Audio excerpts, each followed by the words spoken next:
రాజకీయ క్రూయుద్ధుడు ఏం కాదండి. నేను నిన్నే చెప్పానండి, నాకు ఎవడో పోటీ లేడండి.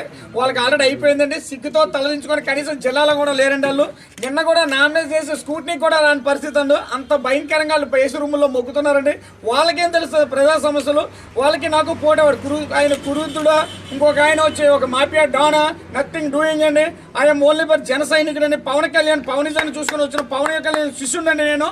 పవన్ కళ్యాణ్ తమ్ముడిని నేను పక్కా చెప్తున్నాను. ప్రజలు పవన్ కళ్యాణ్ ఆశయాన్ని కానీ ఆయన భావజాలని చాలా ఇష్టపడుతున్నారండి.